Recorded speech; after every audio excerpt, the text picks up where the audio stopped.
வணக்கம் நண்பர்களே. இப்ப நம்ம எங்க இருந்து பேசுறோம் அப்படின்னா, மதுரையில குலமங்கலம் அப்படின்ற இடத்துல ஜோதி டர்னிங் பாயிண்ட் மதுபோதை மறுவாழ்வு சிகிச்சை மையத்திலருந்து தான் பேசுறோம். இங்க பார்த்தீங்க அப்படின்னா, குடி போதைக்கு அடிமையானவர்கள், அதுபோக மற்ற போதைகளுக்கு அடிமையானவர்களுக்கு முறையான ட்ரீட்மெண்ட் குடுத்து, அவங்கள அந்த பழக்கத்திலிருந்து வெளிய கொண்டு வரதுக்கு முழுமையா அர்ப்பணிப்போட நாங்க இந்த பணிய செஞ்சுகிட்டு இருக்கோம். அதாவது பார்த்தீங்க அப்படின்னா, அளவுக்கு அதிகமான போதையில இருக்கும் மனுஷன், அவரு வந்து குடிய விடணும் அப்படின்ற விருப்பம் இல்லாட்டினாலும், அவருக்கு அந்த சம்மதம் இல்லாட்டினாலும், தாராளமா இந்த மையத்தில கொண்டு வந்து சேர்க்கலாம். எப்படி சேர்க்கலாம்னா, அவங்க குடும்பத்தார், அதாவது மனைவிமார்கள் அல்லது அவங்க கணவன் குடிக்கிறார் அப்படின்னா, அவங்க வந்து இந்த கீழ நம்பர் குடுத்துருக்கேன். அந்த நம்பருக்கு கால் பண்ணி, அவர நீங்க அ கூட்டிட்டு போங்க அப்படின்னு எங்களுக்கு நீங்க தகவல் குடுத்துட்டீங்கன்னா, நாங்களே கார்ல வந்து அழைச்சிட்டு போயிடுவோம். அதுபோக வந்து மனைவிமார்ல அவர் வந்து கல்யாணமே ஆகல அப்படின்னா, அவங்க தாய், தந்தை உரிமைப்பட்டவர்கள். யாராவது எங்களுக்கு தொடர்பு கொண்டாலே போதும். நாங்க தாராளமா அவர கூட்டிட்டு வந்து, இங்க முழுமையா ட்ரீட்மெண்ட் குடுத்து அனுப்ப தயாரா இருக்கோம். இதுல வந்து 3 மாச ட்ரீட்மெண்ட்டு யாரும் அவங்க ஃபேமிலி மெம்பர்ஸு கூட இருக்கணுன்ற அவசியம் இல்லை. இது மெயின் உங்களுக்கு. நாங்களே நர்ஸ் ஃபெசிலிட்டி எல்லாம் வச்சிருக்கோம். அவங்கள வச்சு ட்ரீட்மெண்ட் எடுத்து பார்த்துருவோம்.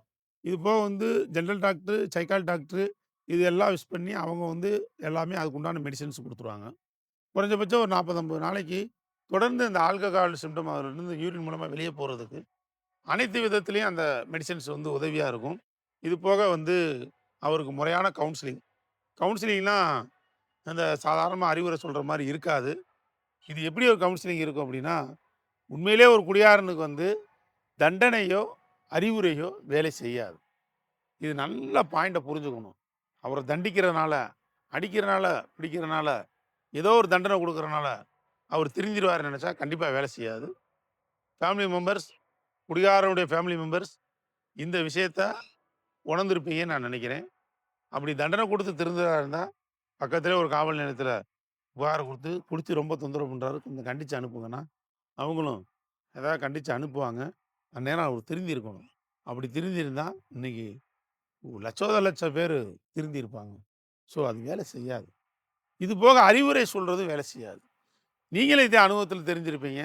அப்பா அறிவுரை சொல்லியிருப்பாங்க, அம்மா அறிவுரை சொல்லியிருப்பாங்க, மனைவி அறிவுரை சொல்லியிருப்பாங்க, பெத்த பிள்ளைக அறிவுரை சொல்லியிருக்கும். அதுபோக வந்து சொந்த பந்தங்கள் பெரியப்பா, சித்தப்பா, தாத்தா, ஒண்ணு விட்ட சொந்தம். அவர் வேலை பார்க்குற பணிபுரியிற இடத்துல அவருடைய ஓனர், முதலாளி இவங்க எல்லாம் அறிவுரை சொல்லியிருப்பாங்க. ஊர்ல பெரிய மனுஷங்க, பிரசிடென்ட், தலையாரி இப்படி நெறைய பேர் வட்டத்தில அவங்க அறிவுரை சொல்லியிருப்பாங்க. இதையெல்லாம் கேட்காத ஒரு மனுஷன் தான் முழு குடியாரன்.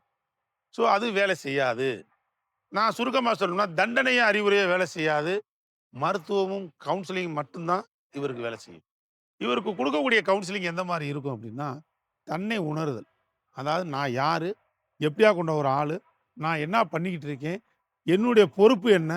குடும்பத் தலைவனா? நான் வந்து ரேஷன் கார்ட்ல மட்டும் அந்த பேர போட்டு வச்சிருக்கேனா? இல்ல செயல்பாட்டுல அப்படி இருக்கனா? அப்டின்றத உணரக்கூடிய வகையிலயும், அதேபோல என்னுடைய பிள்ளைகளுடைய எதிர்காலத்த நான் எப்படி பேணி பாதுகாக்கணும்? அப்டின்ற அந்த விஷயத்த உணரக்கூடிய அளவும், என்ன நம்பி வந்த இந்த மனைவி, இந்த மனைவிக்கு சின்ன சின்ன சந்தோஷங்களை நான் குடுத்துருக்கனா? அப்டின்றத அந்த கொஸ்டின் அவருக்குள்ளே எழுந்து, அவருக்குள்ள ஒரு பதில தேடிட்டு இருப்பாரு. அந்த அளவுக்கு இந்த கவுன்சிலிங் இருக்கும். ஊர் உலகத்துல நம்மள எப்படி பார்க்குறாங்க? தன் தன்னுடைய நடவடிக்கை எப்படி இருக்கு? மற்றவங்க அக்கம் பக்கத்து வீட்டுக்காரங்க நடவடிக்கை எப்படி இருக்கு? இந்த ஊர்க்காரங்க எப்படி நடவடிக்கை எப்படி இருக்கு? முன்னால விட்டுட்டு பின்னால நம்மள என்ன பத்தி பேசுறாங்க? அப்படின்ற விஷயத்தையும் அவர் உணர்ந்து செயல்படக்கூடிய அளவுக்கு அவருக்கு அந்த ஆற்றலும், சிந்தனையும் வர வைக்கும் இந்த கவுன்சிலிங். இது போக வந்து சமுதாயத்தில நம்ம எப்படி இருக்கோம்? யாருக்கும் பாரமா இருக்கோமா? யாருக்கும் பாதிப்பா இருக்கோமா? ஒரு மனிதனுக்கு உதவியா இருக்கோமா? அப்படின்ற அந்த விஷயத்தையும் ஒரு அனலைஸ் பண்ற அளவுக்கு இவருடைய சிந்தனை ஓட்டங்கள் மாறும். எல்லாரும் அறிவுரை சொல்ற மாரி இந்த கவுன்சிலிங் இருக்காது. இங்க குடுக்கக்கூடிய கவுன்சிலிங் அவர உற்று நோக்கி கவனிக்க வைக்கும். அவர் வந்து நீங்களே ஆச்சரியப்படுவீங்க. என்ன இவ்வளோ கவனமா கேட்கிறாப்ல? நாங்களே பல நேரங்கள்ல ஆச்சரியப்பட்டுருக்கோம். யார் பேசினாலும் உதாசீனப்படுத்திக் கொண்ட மனுஷன், ஒரு முழு குடியாரன். யார் பேசினாலும் மறுத்து பேசக்கூடிய மனிதன், ஒரு முழு குடியாரன். ஒரு விஷயத்த சொல்லிக்கிட்டே இருப்பாங்க. ஆனா, இவர் என்ன அதெல்லாம் கிடையாது. முடிக்கிறக்குள்ளாடியே மறுத்துருவாரு. நான் சொல்றேன் கேளுங்க. அது அப்படி கிடையாது. இது இப்படி. எல்லா விஷயத்திலேங்க. ஒரு டைம் பாஸுக்கு ஒரு அரசியல பேசிக்கிட்டு இருந்தா கூட அதாங்க. ஒரு குடும்பத்தில ஒரு முக்கியமான நிகழ்வ பேசிட்டு இருந்தா கூட அதாங்க. இப்படி எல்லா அம்சங்கள்லயும் மறுத்து பேசக்கூடியவன் தான் ஒரு முழு குடியாரன். இந்த மறுக்கும் தன்மை இருக்கும். ஆனா, இந்த கவுன்சிலிங்ல அவர் எப்படி இருக்காரு அப்படின்னா, உற்று நோக்கி கவனிக்கிறார். காது குடுத்து கேட்கிறார். ஆள் மனசுல பதிய வைக்கிறார். ஒரு 10 கவுன்சிலிங் 10 வார்த்தைகள் சொல்றோம்னு வச்சுக்கங்க. ஒரு 2 வார்த்தைகள் கண்டிப்பான முறையில அவர் மனசுல போய் செட் ஆகும். அவருக்கு அதுக்கப்புறம் வந்து அவருக்கு அனலைஸ் பண்ணி, குடி நமக்கு தேவையா? வாழ்க்கை தரத்தில நாம எப்படி இருக்கோம்? மத்தவன் எப்படி வாழ்றான்? ஏன்? எனக்கு 2 கை இருக்கு, 2 கால் இருக்கு, கண்ணு இருக்கு, வாய் இருக்கு, மூக்கு இருக்கு, காது இருக்கு, கால் இருக்கு, நடக்கிறேன், எல்லாம் செய்றேன். என்னாலயும் சம்பாதிக்க முடியுது. எனக்கு தொழில் தெரியுது, வேலை தெரியுது. அப்புறம் ஏன் நம்மள மட்டும் தான் குடும்பத்த சேர்ந்தவங்களே கரைச்சு கொட்டுறாங்க? அடுத்தவங்க சொல்லிட்டா பரவாயில்லையே! தன் குடும்பத்தில உள்ளவங்களே நமக்கு ஏன் சாபம் விடுறாங்க?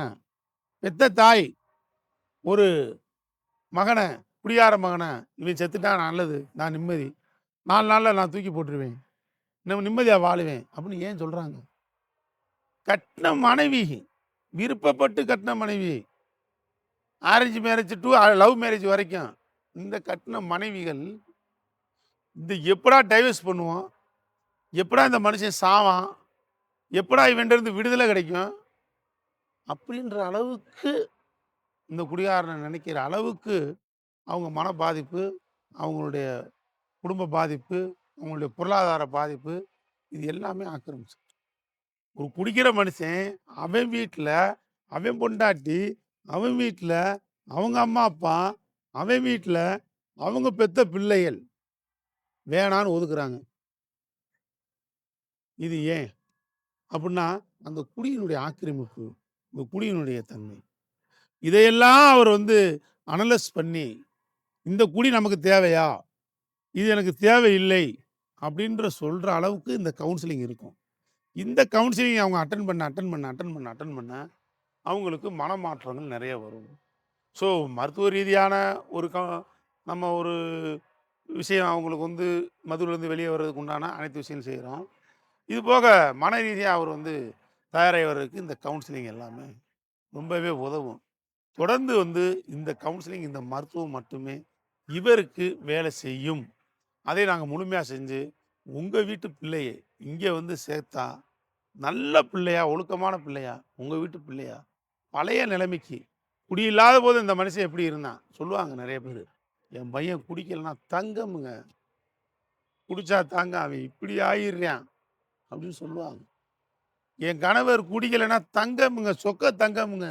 அதனால தாங்க நான் லவ் பண்ணி கல்யாணம் முடிச்சேன். குடிச்சனால இப்படி ஆயிட்டாருங்க அப்படின்னு மனைவிமார் சொல்லுவாங்க. ஸோ உங்க சொக்க தங்கத்த சொக்க தங்கமாவும், உங்க நல்ல பிள்ளைய நல்ல பிள்ளையாவும் மாத்தி குடுக்க வேண்டிய பொறுப்பு எங்களுக்கு இருக்கு. அத நாங்க கரெக்ட்டா செய்வோம். அர்ப்பணிப்போட செய்றோம். தொடர்ந்து இந்த பணிய நாங்க செஞ்சு, பல பேருக்கு வந்து ஒரு நல்ல ஒரு விடிவு காலத்த உருவாக்கியிருக்கோம். தொடர்ந்து இத நாங்க இன்னும் செஞ்சு, மேலும் உருவாக்கி, ஒரு குடிக்கிற மனிதன ஒரு குடியில்லாத மனிதனாகவும், அவனுடைய குணத்தை மாற்றி, நல்ல மனிதனாகவும் நாங்க குடுக்க தயாரா இருக்கோம். ஒரு மரம் இருக்குன்னா, அந்த கிளைய மட்டும் வெட்டினா பத்தாது. அடி வேரோட பிடுங்குனா தான், அந்த மரம் திரும்ப வந்து தேவையில்லாத தழைக்காம வரும். அதனால இந்த குடிய மட்டும் இவர்ட்ட எடுத்தா பத்தாது. அடி வேர், ஆணி வேர் இவருடைய குணக்கோளாறு, கேரக்டர்ஸ். ஒரு சிலர் சொல்லுவாங்க, "இவன் குடிக்கிறதுக்கு முன்னால சின்ன பிள்ளைலருந்து இப்படித்தான்ப்பா இருப்பான், ஏட்டிக்கு பூட்டியா" அப்படிம்பாங்க. இதுவும் ஒரு ப்ளஸ். கேட்டு தெரிஞ்சுக்கங்க.